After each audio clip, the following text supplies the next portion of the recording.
I will not let them take my life away. Let's travel back. Let's travel back all the way back, guys, all the way back to Pearson Street. But now let's use her perspective. Sunday, December 18th, 1994, early morning hours, 1 a.m. She was looking for that parking space in her yellow Renault 5, which she called Reginald. That was Reggie. What she called her car. And she had a very bad feeling. She parks under this old tree and she was kind of going to make a run for it, but she didn't see anyone. And then all of a sudden he was there. Then suddenly he was there. I had just turned off Reginald's engine and flicked off the lights. It was so routine. I did it all in one swift movement. As I reached over the passenger seat to gather up the pile of clean laundry I had just picked up at Kim's, I felt a gush of warm air as the car door next to me was wrenched open. Allison feels the knife on her neck. She describes it as cold and spiny. And as he jerked my car out to the street, I wondered if I would be able to jump out. Do it, do it, do it. A voice screamed inside my head, but I couldn't take that chance. I felt strangely immobilized, aware that although this man appeared to be calm and looked so ordinary, there was a menacing edginess brimming below. The man turned the key to the ignition. Allison, at this point, like you just heard, could probably jump out, but she's in complete shock. This man speeds away. He's fumbling for the lights. That's how we know all this stuff. Fumbling for the lights. Eventually he screams at her, "Where's the lights?" She points to him. He lights a cigarette up and then he's speeding away, not trying to go too fast. He doesn't want to get pulled over. He's going down side streets. He's flipping the car around. He gets on Main Street. He's looking for someone, and he says that he is looking for a man who had broke his TV, and that is the reason he stole her car. That is not the real reason. That was just what he said. That is what he said. Quote, "Don't worry, I don't want to hurt you. I just want to use your car for an hour." The entire intention of this man and the other man, Kruger, was to abduct, rape, and kill a woman. Wow. There was nothing else. It was just to abduct, rape, and kill a woman, which they had decided the day before when they were drinking that that's what they want to do today. Is that something that they had done together before, or was this an escalation for them? This would be the first murder. Franz Dutuy alone was out on bail after being convicted of 2 violent rapes. He was out on bail at the time that this happened. Kruger gets in the back seat and these 2 men head toward the beach. And let me show you these 2 men. These men are really vile, sick human beings. Literally, they're terrible. These are terrible, terrible men. The men said they were heading toward Overbachens, but they missed the exit. The whole time she was believing it. Surely there can't be a human that is this terrible out there, she thought. She's heading towards this specific place and she knows Overbachens. Her mom, Claire, lives there, but they passed the exit and then she started getting worried. Even in her head, she's thinking, well, maybe they're taking the scenic route, which I showed you the map. They would have to go all the way back. This huge circle that would take hours. I chose to believe him at that moment. That's what she would say in her book. And at that point, before Kruger got in, right when he jumped in, he asked if she was the one that lived at apartment number 1, which, you know, now we know that he was watching her, waiting for her to come back. She even asked his name at one point, which she gave him a fake name of Clinton. We know his real name is Franz Dutuy. And if it wasn't for her surviving, if it was not for Allison having the courage to survive, there would be another female dead. Oh, because they had at least one more. They had already, yeah, exactly. At least one more, because the next female they had already planned, they were going to rape her and then throw her off a bridge. Oh, wow. So if it was not for Allison, there would be more. Wow. So why don't you just let me get out and take the car? That's what she asked him. No, I want company. I have to find this friend of mine who stole my TV and he owes me money. Some friend. Was it ended up going to be Kruger? Yeah, it's the same guy, Kruger, yeah. No, I'm saying because like he, yeah, oh yeah. Yeah, it was a lie to get her to, yeah. So she doesn't freak out, I guess, or try to flee. I stared at it all, feeling quite nauseous. This was not my world, and I did not know these people. They scared me. For some reason, I felt that they were a part of him. This was his turf. I'd be a fool to try anything here. If I jumped out now, they would all get me. Besides, I did not want to let him see that I had begun to panic. So at this point, she's thinking about getting out of the car, but that's not how shock works, because they drove by this popular nightclub, Club Tonight. There was a lot of people in line. But if she jumped out, in her mind, they're all with him. You know, she's not from this part of town. Are they in on this? She's in pure shock at this point. She has no idea what to do. She's in shock. Yeah. So the fear started growing inside of her belly when they passed the exit that he said that they were going to take. Quote, fear welled up from my belly, spreading like burning lava into my chest. The car finally stops, pulls off the road, the ground, black soot, litter strewn everywhere, broken bottles. There was an eerie moment of silence, and eventually she says, "What now?" Then there was silence, Alison remembered. Crushing silence and darkness. But I thought you realized we wanted sex. So this was it, I thought, bracing myself for what was to come. At that stage, neither Clinton nor Thans had said anything that might have led me to suspect that they would physically harm me. If they wanted to rape me, I thought, then let them do it. I can handle it. Take off your clothes, Dutoit demanded. Now, at this point, Alison probably, and I've never been sexually assaulted, obviously, but I can imagine this at least try to. I know I'm not an authority in any manner, but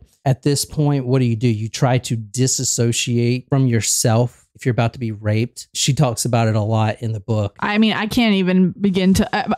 It's like even at that, her just bravery being like, I can take this. Like she wasn't expecting them to try to like harm her past raping her. Like, you know what I mean? Like she wasn't expecting them to take that knife and try to decapitate her or stab her. So, I mean, I can't really speak with any authority either, but like, just like the pure bravery, be like, okay, like this is it. Like I'll let them have my body and then it'll be over. Like, I just can't even imagine. That's what she was thinking, because she at this point didn't see that knife. I mean, you saw the letter opener. Yeah. That's going to hurt, but she didn't see the big knife until after she was raped. And then that's when she realized this is something else. But her defense was not being present. She, like everyone else, all of us, we've been undressing and dressing since we were kids. It's an automatic response. I could get up in the morning and not even think about it. Just put on my clothes, take my clothes off at night. That's what she did. If there was a way that she could be outside of the car, then whatever, you know, they could do that to my body, but she's going to be disassociated. That's her defense. That's what she tried to do. So it's just my body, she was thinking. I mean, can't she just be an onlooker through all this? I felt as if I was undressing someone else's body. As I peeled off each item of clothing, I became further and further removed from myself. I sat there naked with this familiar body, which now did not belong to me.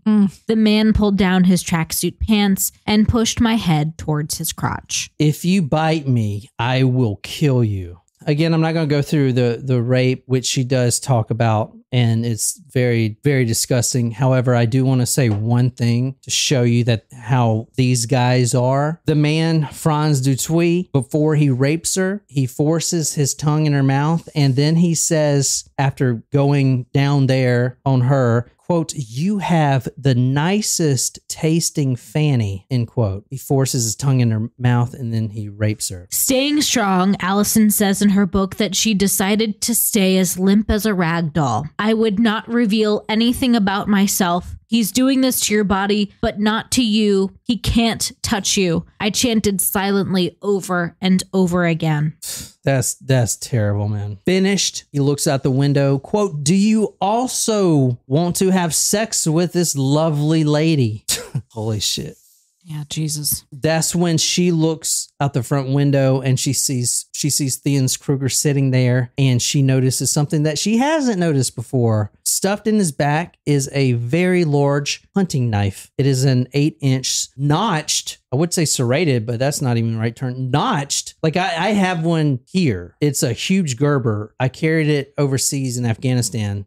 Like if ever I needed to, this would kill anyone. I mean, you've seen it. Yeah, you keep it right by your bed. Literally there. one stab that's going to kill someone. Yeah, will it not? It's huge. It's it's like kind of like not quite a machete, but it's big. I didn't realize you were allowed to keep your weapons from war. That's a different story All for right, another moving time. Oops. Maybe? I don't know. Never thought about that. All right, No, Jen. I'm sorry. I didn't mean to blow up your spot. This is not what I meant to do. I was just thinking out loud. She sees this hunting knife. Right then, she understands the direness of her situation, especially when he pulls it out of his back where it slid in, by his butt crack, pulls it out, puts it on the hood. It's his turn to rape her. But why has he got to put the knife on the hood like that? To show she better do to what he intimidate says. her. Yeah. Yep. After he's finished with her, quote, what should we do with her? What do you think old Nick would want us to do? Who's old Nick? Like Santa Claus? No, I have an image more like old Greg. Oh, the fish? Oh, Greg. Yeah. Old Nick is another term for Satan. Oh. I didn't know that. I mean, I was going with the fact that it was December 18th and Old Saint Nick. Saint Nick. I thought they were going with Santa Claus. Yeah. I've never heard him as old Nick before. Old Nick. Old Nick Satan. Yeah, me neither. Now, I'm not going to give because Lucifer is not even close to Nicholas. Yeah. Is it? Translated the same way somewhere? That's why I was named Nicole. Did you know? For Santa? Not after Satan, but after Saint Nicholas, because I was a Christmas so baby. close to Christmas. Oh my gosh. It's like that skit with maybe this is a South African thing. No, it's like this. Satan equals Santa. It's like the skit. It's the church lady skit where have you ever seen the church lady Christmas skit where Dana Carvey rearranges the letters in Santa and it reveals Satan? Is Satan? Yeah, I mean that is a thing. Could it be Satan?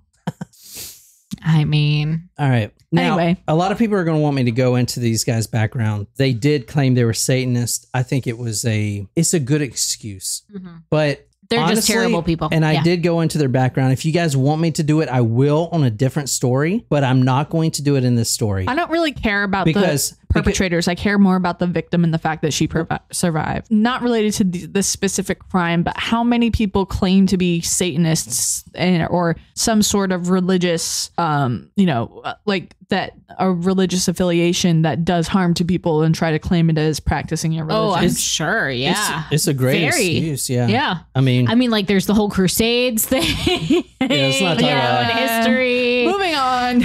Did you watch everyone does it in the sake of religion. Yeah. Did you watch History of the World Part 2 yet? No, but I really do want to. I'm very excited with the characters that are there. Did you watch it? Mm-hmm. It was good. Mm-hmm. All right. It was a little campy, but it was, it's like what, 35 years after the original aired or something more than that. Do they also have the original on Hulu? I feel like they should. do have the original on Hulu. Okay, yes. good. So you can do a marathon. Yeah. Right after they say, what do you think old Nick would want us to do? They look at each other and they kind of chuckle. I looked into his eyes. They looked cold and cruel, and he stared straight back at me. It was a penetrating but vacant gaze. I could not read his expression at all. I had seen nothing like it before. It was clearly making no connection. I could not touch his heart. The whole time, Allison is asking his name. If she was to make a bet, it would be Theon's in the back who would be the violent one. He called her a lovely lady, which is sick and despicable, but he's a manipulator, as you see. He's trying to, for some reason, get on her good side. I don't know. She's trying to employ some trust in her so that she is more likely to comply with his needs. So when he does what he does, she's more likely to. But after they're finished with her, she sees his eyes and there's nothing there. She's ordered to undress again. Now, if you read the book, which I definitely urge you to, there's little victories here, which really got me. And I don't even know if she counts them as victories, but you see it. She has to choose whether she's going to live or die. And before that, there's these small little victories. For instance, she talks about, okay, I'll undress, but I'm going to keep on my sandals, hoping they won't even see it. It's a defiant response. I'm going to do this. They're not going to see it. She's already being larger than them. She's above them already. She's going to do her thing. She's going to leave her sandals on. Hopefully, in the darkness, they will not see her sandals. Little things like that. They're wins. They're victories. They're the things that are going to really help when she has to make a choice. And that choice is about to come, as you're going to see, because her surviving was, quote, theoretically impossible. This case is about to get really rough, guys. I'm going through everything. This is going to get really terrible. Anyway, and then in my notes, I put, okay, y'all ready? Question mark. So this is where we ramp it up. This is the stabbing. Dutoit lunges forward, latching his hands around her throat. Now, this would be one of the first times of many that she loses consciousness, but she talks about how many times she loses consciousness through all this, which is not good because she is at this point about 100 meters away from the road. And out here, which I showed you on Google Earth, if there's any chance of her surviving, it is making it to the road. That is the only way she can survive. Losing consciousness is not a good thing. No. Okay. Now, when she's getting choked, now we talked about this last time about how people who commit suicide want to look their best. You know, they'll often take showers and put on perfume before they kill themselves. I know it's really morbid, but it's true. It's this human need to, I don't know, to not be embarrassed, to be in her best light. But when she's getting choked, like a lot of cases we cover, which I never really mention, but now I might start, when you're getting strangled, the woman or man often loses control of their bowels. The bowels move. Right. And at this point, she's actually embarrassed, you know? It's just something to think about. Quote, I felt my bowels move. The last thing I felt was embarrassment. Well, yeah. I mean, if you shit yourself, you're going to be embarrassed. Like, even if you're in that kind of situation. No, but if you're like dead, she's getting strangled to death. She's embarrassed. She's going to die. She's embarrassed. Like, why are you, why do you care? You're dead, you know? Well, I feel like that's natural though. But that's what I'm saying. It's why people take showers before they kill themselves, you know, for some reason, like. Well, the same reason that you give all of your belongings away and clean your room. You want people to have a good last impression of you. So yeah, it would make sense that she felt embarrassed. Her world goes black again. She comes to, she's naked. They made her strip down besides her sandals. She's outside on the black soot, strewn litter, trash everywhere, broken bottles. One of the two men knelt over me. I couldn't see his face, but I saw his arm moving back and forth in a frenzy. Ew. What do you think this is? Is he stabbing her? 36 times she was stabbed in the abdomen. The moon was directly behind his head and formed a surreal halo. It was a horrific sight. My God, he's slashing my throat.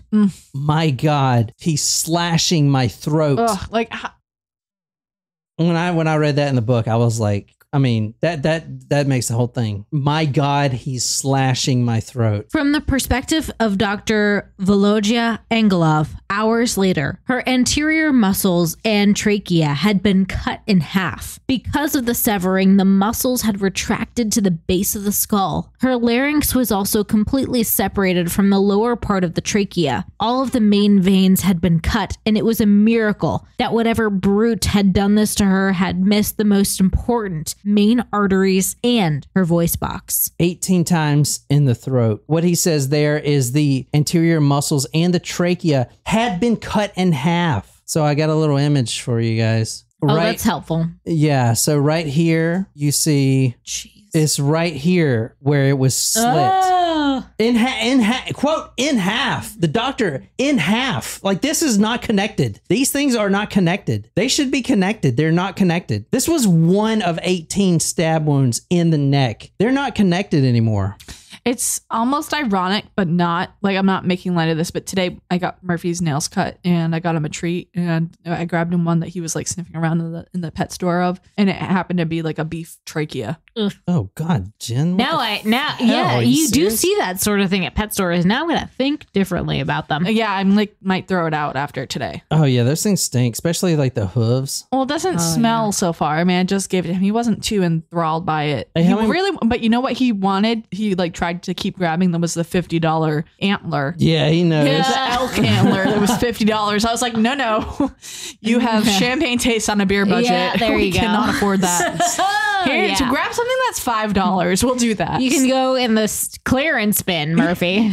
Someone out there send Murphy An antler. An antler. Yeah, there you antler. go. I really want him to have it. I have gotten him like That's birthday present material. yeah. Well, I got him like the antlers that I've gotten. Yeah. I have gotten him that kind of antler, but like this thing was I thought it was like a tree. It was I thought it was a tree trunk. It looked like that would be mounted. it literally was like this wide. Big. Yeah. And he kept like going to it and trying to I'm like, no. But I did get him the other thing that he kept like trying to sniff at, which was there you go. ended up being a beef trachea. He's like me. He looks at the price tag and is like, I want this one. I literally said that to him. I was like, you're only licking that because it's expensive. Like, go somewhere else. Yeah, that's right. John's like, if it's expensive, it must be good. That's his train of thought. Yeah. No, for real. At this point, 18 times in the neck. Things are severed. Like I said, this knife pulls more things out than it puts in. Yeah. The damage is not sticking it in someone. And you think they were just like a pin prick? Or did they say, we have to kill her, so let's go brutal. And plus, that's what Satan would want from what they would say. So they're going all the way in and ripping it out. And they're not just like clean cut, like what look like it's not like a cake where you like pull it clean out to see if it's cooked or not. It's like they're probably trying to harm her, like twisting sawing it. Yeah. Her world goes black again. And she says the reason why is because the sound. Yeah, she's blacking out and she can't feel anything anymore because all the nerves are cut, but she can still hear. The sound was too powerful. The sound of that knife coming back out and ripping that flesh, that sound, she goes black again. She comes to. No. Instinctively, she rolls over on her stomach. She didn't realize, though, at this point that her organs, your stomach, your small intestine, the one that wraps around, they say that if you stretch it out long enough, it can go to the moon isn't that something? Yeah, it's long. That thing, the big intestine, all those other things, they should be in here. Now they're in the sand, they're in the dirt, they're in the black soot, they're in the trash strewn everywhere, and they're in the broken bottles. That stuff is outside of her body at this point. Wait. All of that stuff is out. Her intestines, everything is outside of her body. With that knife stabbed her 36 times in the abdomen. I told you that knife brings more things out than it puts in. Her organs were outside of her body. She rolls over instinctively, and those organs are now covered in sand and twigs and broken bottles and black soot, litter strewn everywhere. They're covered. Everything. Oh, shit. That's fucked up. From the perspective of Dr. Volovia Angelov, hours later, I then examined the wound in the pubic area. There were mounds of innards piled up on her abdomen. Hold on 1 second. There were mounds of innards, right? Ugh. In fact, the entire small intestine was exposed. It was covered in dirt, sand, leaves, and various other foreign objects. The intestine had also been ruptured by multiple stab wounds. Jesus Christ. It's like when you said mounds of innards, like it reminded me of like a turkey. Like it's almost like she's not human anymore, but it is obviously she survived, but like it's just like you don't talk about people that way. Like, I don't know. How she survived, I don't know. Because listen to this. She now knows that her organs are covered in twigs, dirt, sand. She knows that her neck is slashed. There's blood going everywhere. I mean, her neck is literally open. You're going to see that the neck wound is a lot worse than you're thinking. Was she like on a hinge, like nearly headless Nick? I'm not trying to be insensitive, but like that's what I pictured was like her head was almost off. All right, the doctor, which Nicole's going to later read, describes the head as, quote, flopped over. That's what I was picturing. That is exactly what happened. Oh no. Okay, so now that her organs are out, she realizes that she has to cover her neck because that's where the blood's coming from. She's got stabbed in the neck. She can't breathe. There's arteries. There's 2 big arteries right here. You got to cover that. I mean, everyone knows that. So to staunch that blood, she puts her hand to her neck like you would, like, oh, gotta cover this up. She put her hand to her neck. Quote, my whole hand disappeared into it.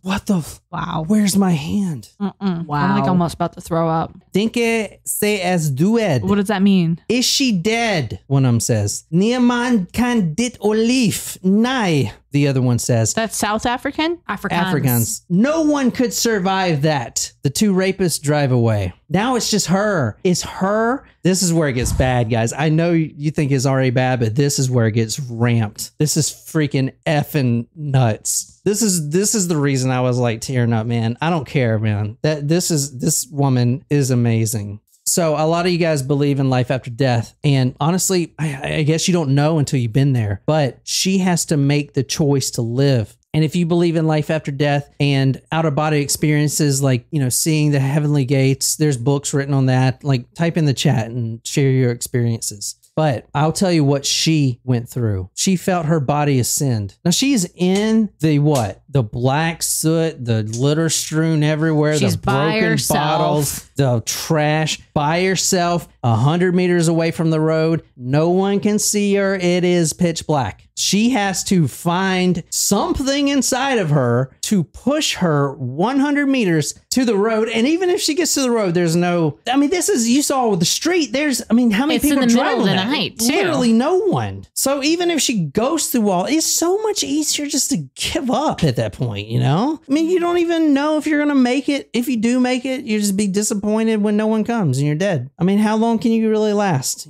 From one university study, I read, quote, out-of-body experiences or OBEs and near-death experiences, NDEs, have accompanied and fascinated humanity since times immemorial. OBEs, out-of-body experiences, are defined as experiences in which a person seems to be awake and sees his or her body and the world from a disembodied location outside his physical body. Never had it. My mom says she had it when she was on an operating table at one point, so I do believe it. And a lot of people have near-death experiences. They're looking at their body. They're somewhere up here looking down. And it's like, oh, look, that's me. Look at me. Twitch my legs. Look at that. They're looking down at their body. That's what she was doing. Bathed in light. She looked down. She saw her body. And she needs to make a choice. She was asked by someone she doesn't know, but she heard this voice, God or whatever, maybe not, I'm not here to judge. No idea. To her, someone had asked her, quote, do you want to go back? Do you want to go back and fight? Right then, she sees headlights beaming in the distance, a pretty far ways away. She decides to fight. Suddenly, I was back inside my body. It was like an elastic band that had snapped and returned to its original shape. She braces herself and tries to lift herself up. She looks down and sees her intestines and all of her organs. Quote, it was horrifying. There was just so much of me on the outside, end quote. She would talk about how she picks them up. She picks up these organs and they slither away. It's like a fish out of water. You can't grasp it. Just slithers away. More twigs, more dirt, more black soot. At that point, she's ready to fight because these guys are nothing. They're nothing. They're still nothing. They'll never be anything. She is sure as hell not going to let them win. She was prepared to drag her organs behind her, but then she saw that bloody shirt that they ripped off of her, that they made her take off. It's all bloody now. It's just right there, that bloody shirt. She's going to pick up these organs and wrap them in the shirt like a postman carrying a parcel. She's going to take him like you see a football, like wide receiver. He just caught it. He's got the football in there. He's running. She's going to cradle this shirt with these organs in it. And she's going to fight. Wow. Is this not crazy? Holy shit. Jesus. Holy shit. Like a mailman carrying a parcel. Now she's crawling at this point, and she can only use one arm, her left arm, to reach out in front, grasp some dirt, some sand, and heave herself forward. And how long is that going to take? With this one arm, she's got to hold the organs. Oh, what her neck? Oh, we'll get to the neck. She's not thinking about the neck. She's crawling at this point, so gravity helps, if you know what I mean, keep the neck in its place. So one arm, she heaves forward, the other arm clutching that package. Think about the dialogue she must be having with herself. You know, I've been in situations, like we've all been in situations where we talk to ourselves like, okay, you can do it. 1 foot forward, do. I cannot imagine. I mean, what? Okay, your head's almost off. Your organs are out. One arm, heave yourself forward. You only went a couple centimeters. Like, what is that dialogue? Seriously. Like, I mean, I don't know. I don't even want to pretend that I could imagine that. It's okay. Someone or something said, if you want to give up now and come, it will be all right. It was my own voice, but it was speaking at me. I certainly wasn't forming the words. Fight if you want to. Go on if you can, I told myself. I so badly wanted this all to end. I wanted to surrender and let go. I mean, you got to ask yourself, man, in the same situation when all that I described, could you? Anyway, she decided to. She heaves. The lights are getting closer. Her one shot at it. But she needed to get into view. She doesn't have to be in the road, but she has to be in view. At this time, she is that other voice is wanting her to give up. You're not going to make it anyway. You're not going to make these headlights. And that's when she looks at the moon, and the moon was full tonight. Was it always this full? Was it full when I got here? Or did this moon form for me? It seems to be lighting a path for me. The stars seem a little brighter now. I'm on a roll, I crept for about 15 meters into the clearing where Thans had stood smoking his cigarette while Franz raped me in the car. Finally, a clearing. The headlights casted slight illumination on the side of her face, and she's in direct view of the road and the rocks that separate her from that road. If she could just make it on top of those rocks, she could be visible. Now, remember what I said about her neck? Mm-hmm. Yeah. I don't like to think about it, but I heard you. 100 meters is one long length of the track. Of a track. That's far for that's a long ways to go. Mm-hmm. Like, I think she said exactly it was like 90 meters, but 100. I mean, yeah. Still 90 meters is approximately a football field. Yeah, it's a track. Because a meter is a little bit longer than a yard, correct? I think so. It's almost equivalent, but a little bit more, I think. Well, someone convert. Yeah. Well, she did realize that this was too long for her to crawl and make it, so she's got to get up. Oh no. With a tremendous effort, I hoisted my body onto the sandaled feet, and everything went black. I was conscious, but I could not see. Little wonder, my head, I realized, had flopped backwards and had almost rested between my shoulder blades. With one hand still clutching the shirt, I used my other to wrench my head forward again. All right, stop. Like literally nearly headless Nick. Yeah. That's what I was imagining, but I was not trying to make a comic thing, but like that's legitimately. She's putting her head legitimately nearly headless Nick. This was her quote. My head, I realized, had flopped backwards and almost rested between my shoulder blades. Oh no, I do not like that. No. If she would jump up and fall back down, that thing would fall off. It's resting between her shoulder blades. Can you imagine? No. Can you imagine? No. I really cannot. How is she breathing? Like, I don't want to sound insensitive, but like if your neck is like well, that was where they said like it missed the main artery, and so I guess but the trachea, like if she was like I don't know, I don't understand. Like, well, if she's putting the head back, the trachea, I guess, could be like sealed when it's in place to breathe. Or just, Jen, hold on. I'll explain it to you. I don't know if I want you to. Like, Even I just though don't. Theoretically, it is impossible. But she's here, so I don't know. Her head was nearly severed, Dr. Angelo would later comment. He would say that her head, quote, flopped to her right. This is when she was on the table. Her head was just like this. Not looking. When he finally looked into her neck, he could see that the muscle nearly was cut completely in through, almost like literally by a one little tendon, that one tendon that could, I'm gonna save us, that one tendon, I'm gonna be strong enough to hold the whole head. If she would move her neck in a certain way, her head would fall off. Just looking straight down with no instruments, no spreader thing that the doctor needed, no little extractor, just looking straight into it, he could see the spinal column, quote, quite clearly. Wow. Jesus Christ. Looking into the front of her neck, seeing the spine. Jesus Christ. No shit, man. No, like No. From the perspective of Dr. Volodya Angelov, hours later, her neck had been split open almost ear to ear. It was as if she had been cut by a sharp razor. It was an angry, violent, and cruel wound, and I wondered what kind of savages had done this to her. The thyroid sliced in two, like a cutting a pizza slice. Here's your piece. It's separated, sliced in two. That's what he says, sliced in two. No Quote, pizza for us today then. She should have died from that wound alone. What is that? 1 out of 18 plus 36? What, like 60? 1 out of 60? Like, that is 54.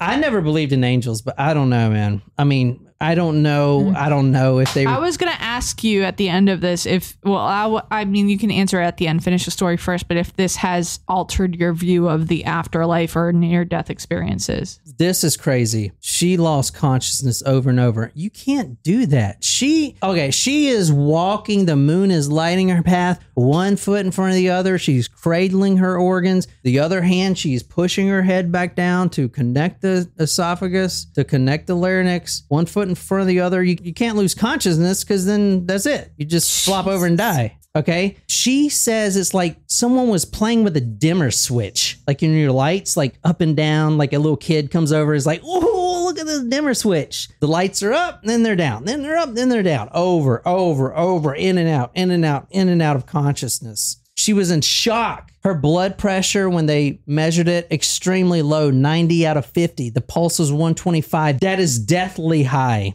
She was in a state of compensated shock. Shock is when a patient loses a lot of blood. She's pretty much dry to the bone. No, she bled out. The body compensates by constricting these veins and vessels and arteries. The heart races, which is why the pulse was very high, because it's dealing with these constricted arteries, pushing harder and harder, desperate to pump more blood. That's, guess what? Not there, because it is covering the black soot, litter strewn everywhere, and broken bottles. She was severely dehydrated, and soon she would be in full renal failure. But for some reason, she pushes her head forward when it flops back, and she keeps on walking. Jesus Christ. I have never heard of it. Like, I've never heard of anything like this before in my entire life. Dude. I really haven't. Wow. I'm just very upset by this story, like, but also inspired. But just like it's inspiring. Yeah.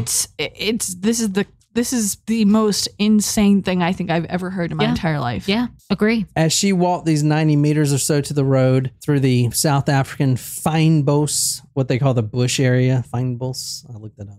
She traveled in and out of herself. She referred to it as someone playing with a dimmer switch. And as we know that her head was almost severed to the point where it was going to fall off, she would lose her focus and things would go black. She was guided by a mental snapshot of a path in front of her. Basically, okay, she thought this too. I need to remember what I see. There's a path right in front of me. So when I lose consciousness, I can see it. I'm dreaming, but I could see it. I can see the path, right? Like, I think like to disassociate in this instance is almost like a blessing. I must have blacked out several times. Allison found out that she could regain consciousness. Probably the only person in history to ever find out this medical miracle. She could just regain consciousness at will. You know how she did it? No, how? She took her one hand and pushed her head back forward.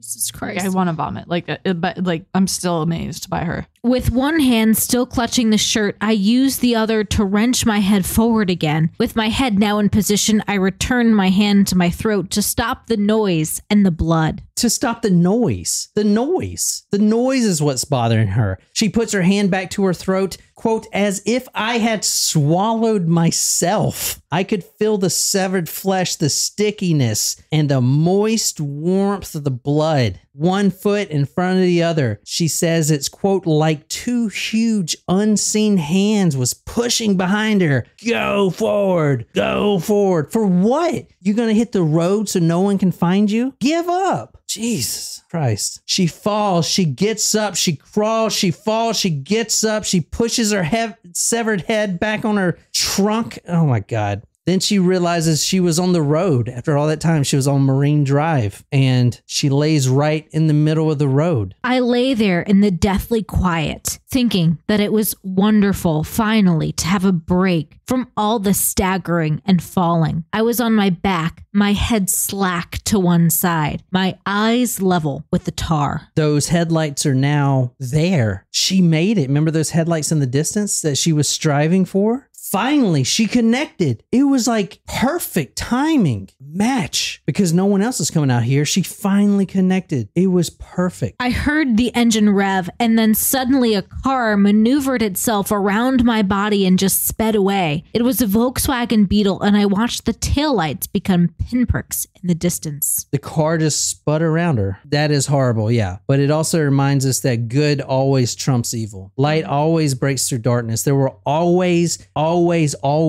out of the 9 billion or so people, there will always be more good people than bad. Finally, another car did come. A woman appeared and stood over me. She began to scream hysterically, the kind of scream you hear in some cheap horror movie. And I realized then how awful I must have looked. At that point, a handsome young man kneeled down, took her hand. She was back in the world again. Now is when she really has to struggle. It was 2:45 a.m. This man, his name was Tian. This is him right here. This is him and her. Oh. You could not have asked for a better outcome than this. He is now Dr. Tian Elard. He was a student at the time that he comes across Alison. He had been going to veterinary school. Ah, shit.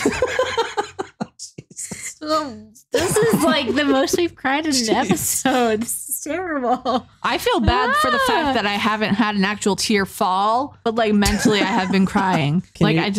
So we're going to put a little bit of his commentary in there while we finish this up. The first thing I noticed as I knelt beside her was the pool of thick congealed blood that had collected around her head and neck. She was also absolutely filthy, covered in sand and dust. The veins on her forehead bulged. Her eyes were open, one bloodshot, one swollen, but she seemed to be lucid. She was looking straight at me with fearful eyes. Luckily, this kid really wanted to be a veterinarian, and maybe that had spawned at a childhood when he spent day after day in hospital suffering from asthma. They could never figure it out, and he spent a lot of time in hospitals. So he instinctively kind of knew what to do. Got to cover that wound. Got to keep her conscious. He talks about how he's babbling, just trying to keep consciousness. He was the first one to mention it. The doctors would also mention it, every one of them. They looked at her and she had the prettiest green eyes they have ever seen. They were mesmerized at all this blood, gore, gross, disgusting bowel movements, all this stuff. The eyes were mesmerizing.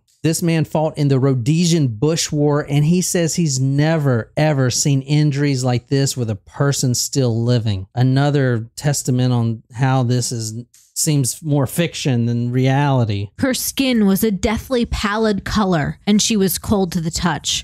But she was alive, and that was all that mattered to me at that moment. I was determined to keep it that way. He tried to get her to respond, to see if she was lucid. He noticed that she was trying to show him something, and then that's when he saw it. She was pointing to her intestines, covered in twigs and leaves, piled up on top of her stomach in this little parcel, the bloody shirt she had wrapped up. From Alison's perspective, "Hey," he said, gently nudging me, "don't close your eyes." He flicked a lighter and asked me to look at the flame. He kept on talking, asking me questions. He told me I had beautiful eyes. "Have you got a boyfriend?" he asked with a smile. 2 squeezes. "Would you like one?" he cajoled. 1 squeeze.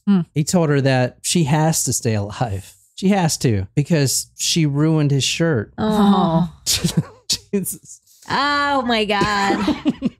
This is bad. Yep. Oh my God. Yep. It would take 2 hours for the ambulance to arrive. 2 hours? But that's a different topic. Wow. At the hospital from the perspective of Dr. Angelov, and we're about to finish this up. Then I got my first look at the young woman. In my 16 years as a doctor, I have never seen a patient like this. There, lying on the white sheet, was a creature straight out of a Dickens novel. She looked like a corpse. She was filthy, black as a coal miner. Her entire body was covered in a fine layer of black sand. Her eyes had hemorrhaged and they were blood red. Her hair was matted with sand, twigs, leaves, and dried blood. Her knees were cut and scraped. Her feet were lacerated and her fingernails were black. But after all of that trauma, he talks about noticing those beautiful green eyes that she has. She pulled through with the help of these, what she would call miracle workers, doctors, everything lined up. No one knows how she survived. It doesn't make sense, but she did. And she's alive today. This is her. Wow. She does have pretty eyes.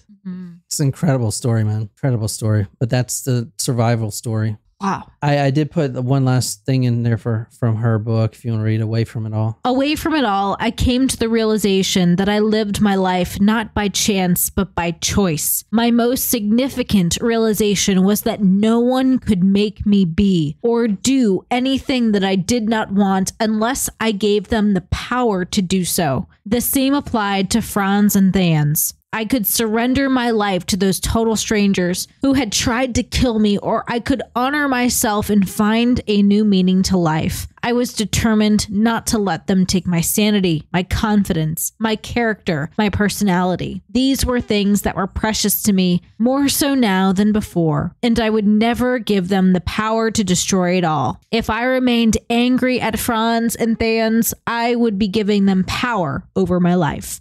Wow. And that's the story, man. So what happened Yeah, what happened to to the two guys? I did research their entire stories, but like I said, I'll do that another time. I will say that they will never be out of prison. Good. They will never be out of prison. They got life without parole. And Alison Botha is a national hero. No one will ever forget. It's South Africa. She's less well known here. Well, But I in would call her an international hero. We need to make sure her story is told. But she struggles still. She'll talk about it in her book. But like she said, that the one quote that she said that I started this with that really got me was, quote, "I will not let them take my life away."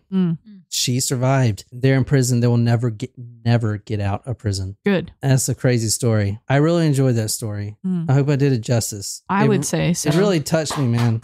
That story really got to me. Really well done. Yeah. So, I mean, what an amazing person she is, you know, just complete amazing. But that's her. I hope you guys like that. We might, man, I'm toast. I think that was probably 2 parts worth there. Yeah. And so if I think that might be Yeah. So usually, emotionally all I can handle today. Yeah, I don't know if I can do anything else. yeah, I'm sorry guys. Usually I cut that up for Supremos, but since that was just one long one, I will say that we are doing Tuesday episodes now that we started. This will be a real short episode, you know, because hopefully Jen can get on, but we got to hustle, so we got to do short episodes So that Jen can get on. get on. That's right. That's right. So that she can quit her second job so she can do her third The job. next 2 weeks, I won't be able to. Anyway, that's all I got. I hope you guys enjoyed it. Anything else? Thank you so much, guys. All right. Thank you so much. Until next time, good night, you lovely, lovely people.